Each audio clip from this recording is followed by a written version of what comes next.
On April 8, 1940, the people of Trondheim went to bed as peaceful, neutral people of an independent, strong Norway. Little did they know that the next day they would wake up to find the heavy German cruiser Admiral Hipper and 4 destroyers anchored in their city's important strategic port harbor, and 1,700 German troops in the process of taking over their beloved city. The entire city's population of 65,000 people was shocked and angry with the new fascist Nazi occupiers, except for no more than the 100 people who were Nazi sympathizers and supporters. One of them was none other than the infamous Henry Oliver Rinnan, who celebrated the arrival of Nazis and soon after became a Nazi collaborator and a murderous, conniving spy and torturer. This is the story of Henry Rinnan, the Gestapo torturer who was caught and brutally executed. Henry Oliver Rinnan was born on May 14, 1915. He was the eldest of 8 children, and his family was poor and rather dysfunctional. What many do not know is that he was raised by parents who were Nazi sympathizers and supporters. Both of his parents were members of the Nationalsamling, or NS, a racist Norwegian far-right political party that was disliked by 98% of Norwegian voters, yet it remained active from 1933 to 1945 and even rose to power during the Nazi occupation of Norway. Even though his parents were not high-ranking members of the NS, their beliefs in its ideology contributed to shaping his extremist political views that turned him into a troubled man with rather sadistic views and principles. After the arrival of the Nazi invaders, Rinnan's ego became bigger and he even became openly arrogant and boastful, beginning in April 1940 after the NS leader Vidkun Quisling marched into the Norwegian Broadcasting Corporation studios in Oslo and made a radio broadcast proclaiming himself prime minister and ordering all anti-German resistance to end immediately. This gave Rinnan confidence to proceed with forming networks for spying on the Norwegian resistance, an action that led to the arrest, torture, and murder of many. He achieved this sick dream through his leadership of a fascist radical group called Sonderavdelung Lola, which was also known as Rinnan-banden, or the Rinnan Gang.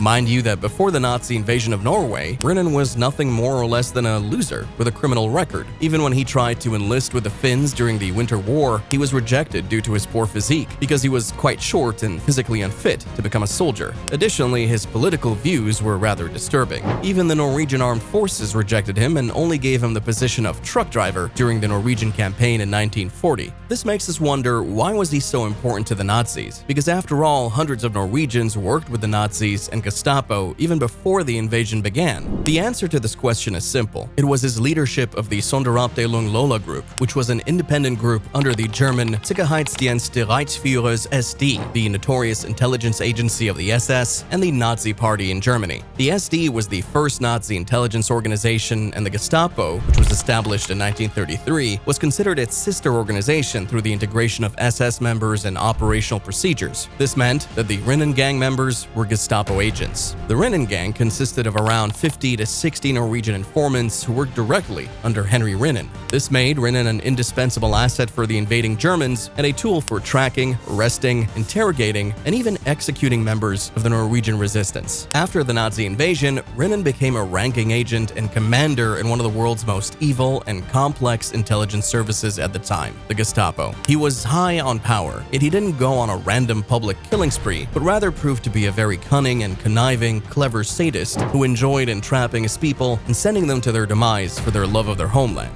From 1940 to 1943, Rinnan and his gang specialized in infiltrating the resistance cells around and within Trondheim. They used clever tricks, engaged locals in casual conversations, and guided the conversations to their opinions on the German occupation forces. This allowed them to zoom in on heavy resistance members and even be invited to join resistance cells and then report back the results to the Gestapo. During this period, Rinnan reported resistance members to German officers Gerhard Flech and Walter Gemek. All these members were arrested, tortured, and either killed or put in concentration camps. Rinnan became exceedingly efficient and began performing more complex clandestine operations. For example, in 1942, Ornolf Egg, the leader of the Norwegian Communist Party, met with the leader of another resistance group named Olav Wist. The two discussed the best way to identify, locate, and kill Rinnan, the evil, treasonous man who betrayed his homeland and people and posed the greatest threat to the resistance. Little did Ornolf Egg know, Wist himself was Rinnan Rinnan in disguise. This earned Rinnan a formidable reputation and respect in the Gestapo, and as a result, in 1943, he received a formal position within the Nazi occupation. And of course, he didn't hesitate to use these new powers to enable interrogation by harsher means, which explains why he gained the reputation of a ruthless torturer. His superiors at the Gestapo were impressed by his ruthlessness and cleverness, so in 1944, he was appointed SS Untersturmführer der Reserve and received the Iron Cross 2nd grade. This promotion made him even more ruthless, and he became the second most hated man in Norway after the NS party leader Vidkun Quisling. For the next couple of years, Rinnan and his gang continued in their self-assigned mission of eliminating the Norwegian resistance and terrorizing people who possessed strong, unfriendly views of Nazi Germany and the occupation.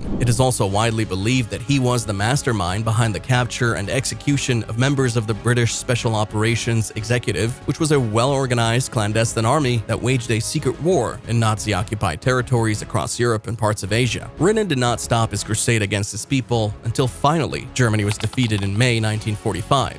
Now that the Nazis were on the run, the Norwegians did not waste any time in pursuing Rinnan in a complex hunt, because Rinnan was moving from one place to another and staying in the shadows by hiding with secret members of his gang and unknown Nazi sympathizers. The Norwegian authorities had already compiled detailed reports against the Rinnan gang, proving beyond any doubt that it was responsible for the death of at least 100 people, torturing hundreds of prisoners, the arrest of at least 1,000 people, comprising many resistance groups, and in many cases, for deceiving naive people into unknowingly carrying out missions for the Nazis. As the hunt advanced, Rinnan and his followers ran out of places to hide and decided to make a run for Sweden, but failed because a mere mile away from the Swedish border, they were caught after they were surrounded in a remote cabin in a standoff that included a brief exchange of gunfire. A few months later, Rinnan and some of his followers managed to escape from prison, probably with the help of secretive Nazi sympathizers, but were found and apprehended a few days later. Rinnan and his followers were interrogated time after time for months until the authorities were able to obtain enough information that was used to connect the dots and fill some of the voids they had in their investigations, and also to track down and apprehend other members and associates of the Rinnan gang. In the course of 2 trials that occurred in 1946, 41 members of the Rinnan group were convicted and sentenced. 12 of them received sentences of execution by firing squad. 11 other defendants were sentenced to life in prison but later pardoned, while the rest were given mostly long prison sentences. As for Henry Rinnan, he was sentenced for personally murdering 13 people, even though he was linked to more than 80 murders and countless torture cases. Finally, on February 1st, 1947, Rinnan was given his last meal and then taken from his cell in Kristiansand Fortress. A guard blindfolded him and led him outside, where he was tied to a pole. Rinnan showed no emotions as the firing squad took position in preparation for littering his body with bullets. At exactly 4:05 a.m., Rinnan was executed. He was cremated and later unofficially buried at the Levanger Cemetery in an unmarked grave. Over the course of many investigations, it was discovered that 40% of the people executed as a result of Norwegian war crime trials after World War II were connected to Rinnan.